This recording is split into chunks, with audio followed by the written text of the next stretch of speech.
Today, we're going to look at making this knife for an LTJG in the US Navy.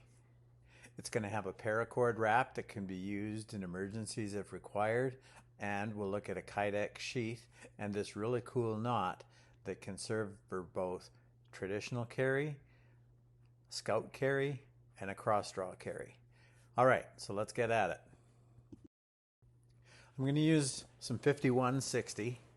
And we'll just start hammering in a point and transition over to using the press. We'll get it forged roughly to shape and then take it over to the grinder and grind out the final shape.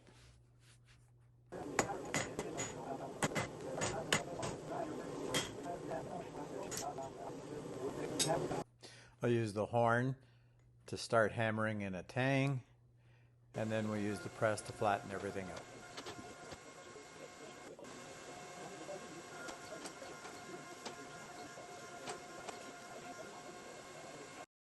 I use a paper template to mark out the exact shape of the blade. I'll use some Dagger and scribe it in. I'll flip the paper template over and you can see I wasn't quite symmetrical, so I'm going to have to go grind off a little bit. Next step is to mark a center line so we can put the dagger grinds on the dagger itself. I use a drill bit, just exactly the same height as the bit. There are height gauges. I've actually got one. I just find the drill bit simple. I'm sure some of you have noticed this is quite a thick piece of steel, but I want some strength where that finger hole goes. So I want a full 1/4 inch there because I just don't have a lot of steel. So I'm going to put a pretty significant distal taper on the tang and a distal taper on the tip as well. So it'll actually be a nice light knife when it's done with all the holes and everything, but I got to get some of the meat off of this. It's coming, but I want to take it down to about half that.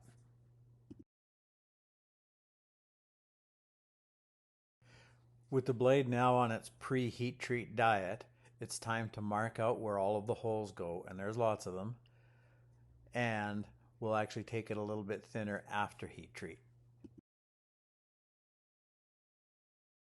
Because all of the holes are visible on this, I'm taking my time to make sure I mark out everything exactly where I need it to go. I don't have a drill bit that'll drill a hole that size in steel, so I'm going to have to drill the biggest I can and actually grind out the rest of it.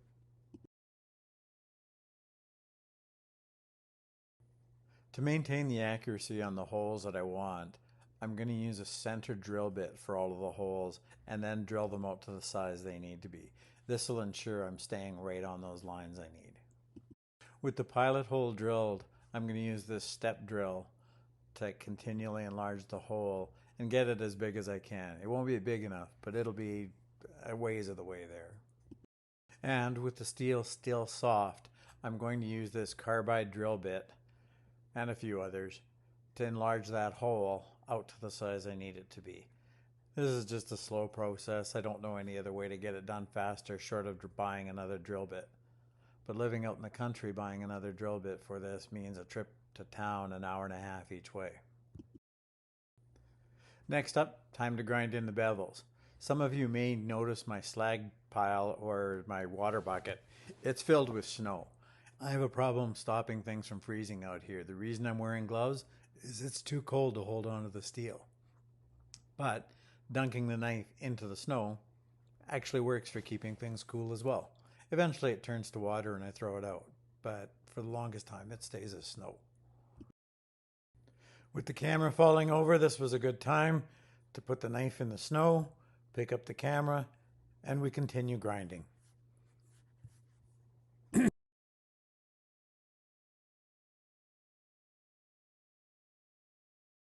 When I'm getting ready for heat treat, I actually like to coat the blade in some no scale.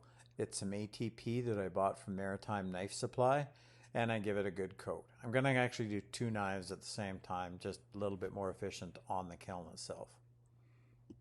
And of course I forgot to clean them off first with some acetone, so the no scale wasn't sticking to the blades. Step 1, clean them off, then paint them.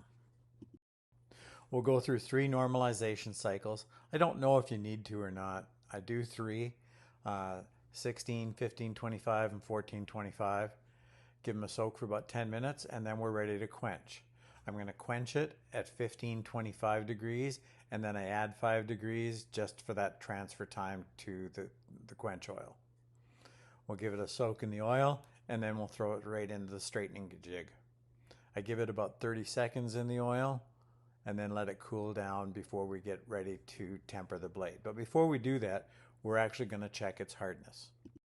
I have a set of hardness testing files that I use to test the hardness of my blades. I'll start off probably about 50, and I can't even make a dent in this right now. So then I'm going to go up to 60, and I'm going to find out that I can't really scratch it at 60 either. I can scratch it at 65, so somewhere we're between 60 and 65 Rockwell hardness. And so now we'll temper the blade down a little bit. That's a little bit too hard for my liking. So we'll cook it in the oven at about 400 degrees for 2 hours, and we'll repeat that process twice. When we come back, we'll test the hardness again, and we'll see it's moved down to around 60. It won't scratch at 55, definitely scratches at 65, and 60 seems to be right in the middle. With the tempering done, it's back to my favorite task, grinding. So we'll go put the final grinds on this. We'll put a little bit more taper on that tang. We'll bring the grinds right up, and we'll get this thing nice and light. I'm also trying to target the balance point, and you'll see I think we're pretty close to right on that finger hole. I'd like the blade to be balanced right where you're holding it. I have everything on the belt sander down to about 600 grit, but I can't get into those holes.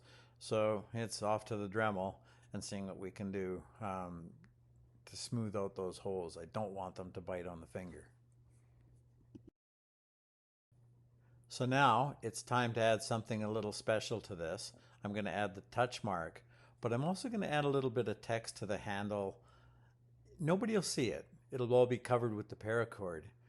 But my customer signed every one of his emails. I wish to have no connection with any ship that does not sail fast, for I intend to go into harm's way. I thought that would be really neat to put into the knife where only he knows it's there. Well, I guess you guys do now too. But it's not something that's overtly visible, yet is part of the soul of the blade. On to the part I hate the most, hand sanding. I don't know any way around it, but it's the only way to get the finish on the blade I like. To darken the blade, I'm actually going to use some super blue that you use from guns or anything else. You can pick it up at any of your gun stores online. It's pretty cheap stuff. I'm just painting it on after cleaning up the blade, and it's going to darken that blade right up. The reason for doing this is it's something that he can touch up himself. If he gets marks on the blade or it gets scratched up, he can go buy a bottle of this. I think it's 12 bucks, and he can touch it up as he needs to. Clean up all the super blue, and we've got a nice looking dark blade. This is nice paracord to use for handle wraps. It's actually got a center strand that you can use as a fire starter. So it's almost like a wick or a fuse that you can actually light. It doesn't burn enough on its own, but you could unwrap it and use it to start a fire in an emergency if you needed to. I'm going to use about 8 feet of paracord, and I've drilled holes at the front and the back of the tang that I'm going to anchor the paracord into. I tried a couple of different wraps, and I settled on just literally a cross on the palm. I didn't want it to get too big and bulky or too complicated that it can't be unwrapped and rewrapped if necessary. So I'm just simply going to thread it through the holes and then start crossing over on each side of the handle, always remembering to cross the same direction.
I'll finish it off at the end with one simple tight knot, crossing the same direction again. We'll cut it off and we'll burn the ends and melt it to the knot itself so it won't come loose.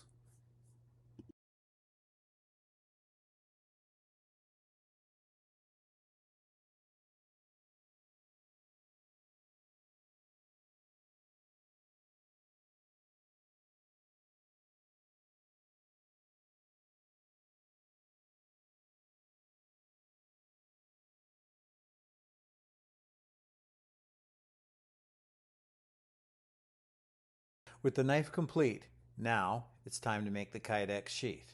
We're going to use this piece of camouflaged Kydex. It matches perfect with the knife.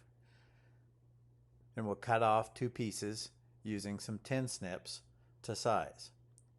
For making my Kydex, I've made a little press. I purchased some Kydex foam and I use a griddle to actually heat up the Kydex. Real simple, real easy to find and source. To make sure that the knife actually has room in the sheath, we're going to put 3 layers of this frog tape on the blade when we press the Kydex sheath. That'll give the blade enough room to slide in and out. To heat up the Kydex, I use a griddle and a heat gun just to ensure nice even heat. For me, in this temperature, I've got things set at about 220 degrees. Once it's ready, I'll throw it on the foam, I'll put the knife on top of it, throw on the other top, and clamp it up. I want to move relatively quickly here. It's cold out, and you can see I'm wearing a coat. I want to get this in and pressed before it cools off.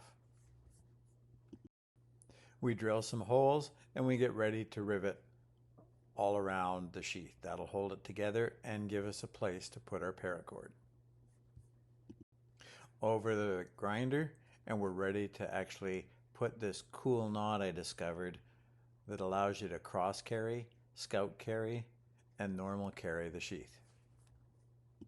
I use one of the cutoffs from the handle wrap, and what I'm going to do is wrap it around this little tool. You could use a pencil, you can use anything else, and create a spiral knot. Then I'm going to feed it through the 4 center eyelets in a crisscross pattern and then back through the spiral knot. That'll allow it to be adjustable so you can make it loose or tight, but also give you the ability to cross draw, scout carry, or normal carry the knife. You could even mount it to a molly if you wanted, or anything else. I think I'm going to do a separate video on this knot. It's rather complicated and I mess it up all the time unless I go really slow, and this video is already long enough. If you do like these, help me out by liking and subscribing.